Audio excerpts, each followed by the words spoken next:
आज हम खड़े हैं एमबीए कुल्हड़ कचौड़ी वाले के ठेले पर। आप सबको ये नाम बहुत यूनिक लग रहा होगा। राजू जी, एक बात बताइए, आप कितने सालों से ये ठेला लगा रहे हैं? मैं ये ठेला पिछले 2 साल से लगा रहा हूँ। इतनी छोटी उम्र में इतनी बड़ी सफलता, हर कोई आपको जानता है और काफी तारीफें सुनी है आपकी कुल्हड़ कचौड़ी की हमने। तो एक बार कुल्हड़ कचौड़ी खाने से पहले मैं चाहता हूँ कि आप मुझे ये बताइए, आपके दिमाग में ये एमबीए करते करते कुल्हड़ कचौड़ी का ठेला लगाने का विचार कैसे आया? भैया, अब आप पूछ ही रहे हैं तो मैं बता देता हूँ कि ये हिम्मत मुझ में कहाँ से आई। ये हिम्मत मेरी माँ से मुझे मिली है। मेरी माँ ने बहुत कष्ट झेले हैं मुझे बड़ा करने के लिए। अरे देती है फिर मार खा कर देगी। मैं कह रहा हूँ मुझे वो 2000 का नोट दे जो तू अभी थोड़ी देर पहले ट्रंक में रख रही थी। नहीं, मैं वो नोट आपको नहीं दे सकती। राजू की 10वीं की फीस भरनी है। तुम शराब में उड़ा दोगे वो सारे रुपए। तो पिटकर ही बाज आएगी। आह, बचाओ, मत मारो, मुझे दर्द हो रहा है, मुझे छोड़ दो। बाबा, ये क्या कर रहे हो? छोड़ो माँ को, छोड़ो। ये तेरा हिमायती आ गया, तुम दाना नहीं बचोगे। बाबा छोड़ो, मैंने कहा छोड़ो हमें, हटो। राजू अपने पिता को दूर करता है। पिता नशे में वहीं जमीन पर गिरकर बेहोश हो जाता है। माँ उठो, यहाँ चारपाई पर बैठो। तुमने वो रुपए बाबा को दे देने थे। मैं तुम्हें इस तरह पिटते नहीं देख सकता। राजू, तुझे ही तो पढ़ाने के लिए मैं ये सब अत्याचार सह रही हूँ। तू पढ़ लिख जाएगा तो मेरी मुश्किलों का वहीं अंत हो जाएगा। राजू और उसकी माँ ऐसे ही डर डर कर जी रहे थे। राजू की माँ बहुत मुश्किल से पैसे जोड़ जोड़ कर गुजारा करती थी। उसका पिता पीने से बाज नहीं आता था। राजू की 12वीं की पढ़ाई थी, उसकी परीक्षा आने वाली थी। एक शाम एक आदमी दौड़ता हुआ आया। राजू बेटा, तेरी माँ का एक्सीडेंट हो गया है। वो घर लौट रही थी कि एक ऑटो वाला पीछे से मारकर चला गया। क्या? माँ कहाँ है? राजू की माँ का एक्सीडेंट हो जाता है, जिस कारण वो काम करने को मोहताज हो जाती है। सारी जिम्मेदारी राजू पर आ जाती है। वो अपनी 12वीं की परीक्षा के साथ साथ मजदूरी का काम भी शुरू कर देता है। माँ की दवाइयों के लिए रुपए भी तो चाहिए थे, इसलिए राजू को ही जगह जगह जाकर मजदूरी करनी पड़ी। पर उसका पिता अभी भी नहीं सुधरा था। वो अपनी पत्नी के एक्सीडेंट का फायदा उठा रहा था। ए भैया, ये देखो ना, मेरी बीवी के हॉस्पिटल की पर्चियां हैं। उसका बहुत बड़ा एक्सीडेंट हो गया है। उसकी दवाई के लिए मेरे पास पैसे नहीं हैं। मुझ गरीब की मदद करो ना भैया। ओहो, ये 100 रुपये मेरी तरफ से रख लो। इससे ज्यादा मैं नहीं दे सकता, माफ करना। बाबा इस हद तक गिर जाएंगे मैंने नहीं सोचा था। रुकिए भैया, आपको रुपए देने की कोई जरूरत नहीं है। मैं अपनी माँ की दवाइयाँ खुद ला सकता हूँ। आपका बहुत बहुत शुक्रिया, आप हमारी मदद के लिए आगे आए। पर मेरे बाबा झूठ बोल रहे हैं। ये आपसे रुपए लेकर शराब में उड़ा देंगे। बाबा, आपको शर्म आनी चाहिए। आप माँ के एक्सीडेंट का फायदा उठाकर भीख मांग रहे हो। आपको बाबा कहते मुझे शर्म आती है। अपने पिता से जुबान लड़ाता है, आज तेरी खैर नहीं। राजू का पिता उस पर हाथ उठाने लगता है। तभी राजू अपने पिता का हाथ रोक देता है। बस बाबा, बहुत सह लिया। अब मैं और माँ तुम्हारी बिल्कुल नहीं सहेंगे। आज के बाद माँ पर या मुझ पर हाथ उठाया तो मुझसे बुरा कोई नहीं होगा। मैं भूल जाऊंगा कि आप मेरे पिता हो। राजू गुस्से में वहां से चला जाता है।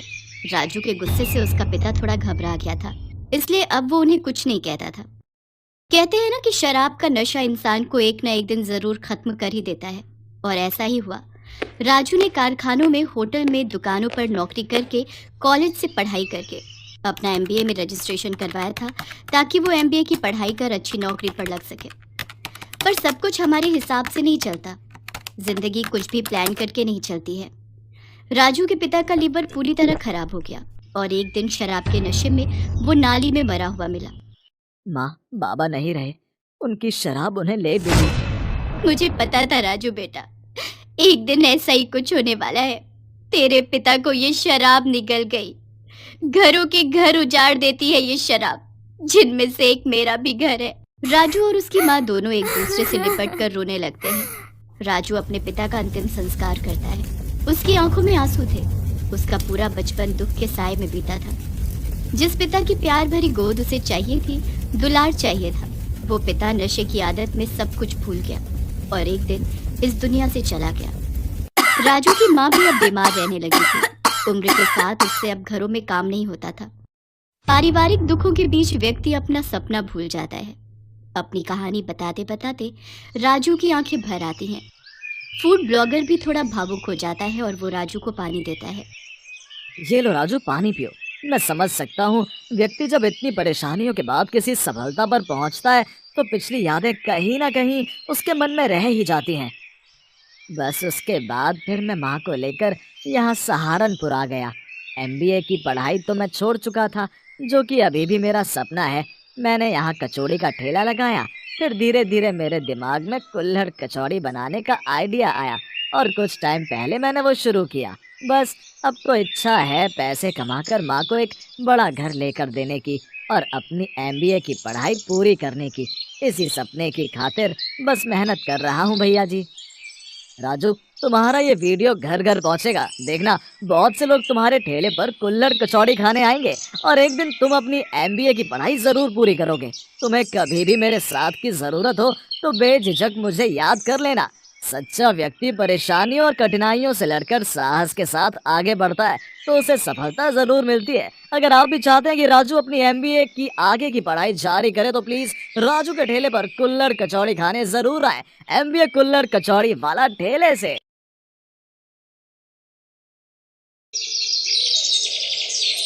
सुमन के पिता एक कुम्हार थे और मिट्टी के मटके और बर्तन बनाकर बेचते थे।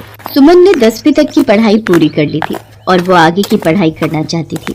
उसके माता पिता भी चाहते थे कि सुमन पढ़ लिख जाए। माँ बापू देखो, मेरी 10वीं कक्षा के नतीजे आ गए। मैं अव्वल नंबर से पास हुई हूँ। मास्टर जी कह रहे थे मुझे आगे 11वीं की पढ़ाई शुरू कर देनी चाहिए। हाँ बेटिया, मैं भी यही सपना मन में संजोकर चल रहा हूँ कि एक दिन मेरी बेटी भी पढ़ लिख कर अपने पैरों पर खड़ी हो। बस ये शरीर साथ दे जाए। कब से काम भी नहीं किया। पहले थोड़े मटके और बर्तन बना भी लेता था, पर अब तो थकावट इतनी जल्दी हो जाती है कि कुछ मन ही नहीं करता। आप चिंता क्यों करते हो, ठीक हो जाओगे। सुनो जी, ये लो दवाई पी लो, थोड़ा आराम आ जाएगा। कुछ दिनों से सुमन के पिता की तबीयत ठीक नहीं चल रही थी। इसी कारण सुमन की माँ गायत्री बहुत परेशान थी और एक दिन सुमन और उसकी माँ पर दुखों का पहाड़ टूट पड़ा। सुमन के पिता चल बसे। माँ चुप हो जाओ, देखो आपने सुबह से कुछ भी नहीं खाया है। अगर आप कुछ नहीं खाओगी तो मैं भी नहीं खाऊंगी। नहीं मेरी बच्ची, अगर तू भूखी रहेगी तो तेरे बापू की आत्मा को दुख होगा। आजा हम दोनों मिलकर खाते हैं। सुमन की पढ़ाई बीच में ही छूट गई। घर में करने के लिए कोई काम नहीं था। जो थोड़े बहुत मटके और बर्तन घर में रखे थे उनमें से कुछ बिक गए जिनसे उनका गुजारा हुआ। पर गायत्री को घड़े और बर्तन बनाने नहीं आते थे। उनके पास कोई काम भी नहीं था। सुमन, मैं तेरे बापू का सपना कैसे पूरा करूंगी? घर में पैसे भी नहीं है और जो थोड़े बहुत मटके और बर्तन रखे थे वो बेचकर हमने रोटी का गुजारा कर लिया। मैं चाहती हूँ तू अपने बापू का सपना पूरा करे। इसके लिए मुझे काम करना होगा, पर क्या काम करे यही समझ नहीं आ रहा। माँ, क्यों ना हम मटके में कुछ बनाकर बेचें? आजकल खाने पीने की चीजें मटकों में बहुत बिकती हैं। आपको पता है, मेरे स्कूल के पास एक भैया है जो मटके में जलजीरा बेचते हैं। एक आंटी भी है जो मटके में चावल बनाकर बेचती है। माँ, आपको पता है, एक दिन मेरी सहेली कह रही थी कि हमारे स्कूल के बाहर बहुत सारे ठेले खड़े होते हैं पर कोई भी मैगी क्यों नहीं बनाता। क्यों ना आप हमारे स्कूल के बाहर मटका मैगी बनाकर बेचो तो बहुत बिक्री होगी। सुमन, तेरा आइडिया तो बहुत अच्छा है बिटिया। एक बार कोशिश करके देखते हैं, शायद काम सफल हो जाए। माँ, हमारे पास ये कुल्हड़ भी है। आप मटके में मैगी बनाकर इन कुल्हड़ में बेचना। बापू कितने खुश होंगे। आज उनके बनाए बर्तन में हम नया काम शुरू करने जा रहे हैं। एक काम करते हैं, हम बाजार चलते हैं और मैगी बनाने का कुछ सामान खरीद कर लाते हैं। हाँ बिटिया, चल। सुमन अपनी माँ गायत्री के साथ मैगी बनाने का सारा सामान खरीद लाती है। अगले दिन गायत्री के पास जो पैसे जुड़े थे उनसे वो किराए पर एक ठेला ले लेती है। स्कूल की प्रिंसिपल सुमन को जानती थी, इसलिए वो उनकी मजबूरी को समझकर स्कूल के बाहर गायत्री को ठेला लगाने की इजाजत दे देती है। गायत्री ठेले पर मटका मैगी बेचने लगती है। स्कूल के बाहर बच्चे गायत्री की मटका मैगी बहुत शौक से खाते थे। धीरे धीरे और भी ग्राहक वहाँ आने शुरू हो गए। एक दिन गायत्री के ठेले पर 2 ग्राहक आए और वो मैगी खाकर बोले, ये तो बहुत ही नया तरीका है मैगी बनाने का, मटका मैगी। भाई वाह। मदन भाई, अगर हम अपने अनाथ आश्रम में होने वाले कार्यक्रम में इनसे बात कर लें तो बच्चों को ये मटका मैगी बहुत पसंद आएगी। हाँ, विचार तो अच्छा है। बहन जी, अगर हमें पूरे 3 दिन के लिए आपको बुक करना है तो आप बता दो कि कितना खर्चा आएगा। जी, आप अपनी इच्छा अनुसार दे दीजिए। मुझे तो इन सब की कोई समझ नहीं है, मैं क्या ही बोलूं। दोनों व्यक्ति गायत्री को 10,000 रुपए एडवांस दे जाते हैं। ये देखकर गायत्री बहुत खुश थी। वो सुमन को सारी बात बताती है। उस दिन से गायत्री ने पीछे मुड़कर नहीं देखा। उस बुकिंग के बाद उसे और भी बुकिंग आने लगी। धीरे धीरे वक्त बीता। सुमन ने कॉलेज की पढ़ाई पूरी कर ली और उसकी एक बड़े स्कूल में टीचर की नौकरी लग गई। देखो जी, आज आपकी बिटिया अपने पैरों पर खड़ी हो गई है, बड़े स्कूल की मास्टरनी बन गई है। माँ, आज पापू हमारे साथ होते तो वो कितना खुश होते। गायत्री सुमन को गले लगा लेती है। अब सुमन ने अपनी एक दुकान भी खरीद ली, जहाँ वो मटका मैगी में कई तरह के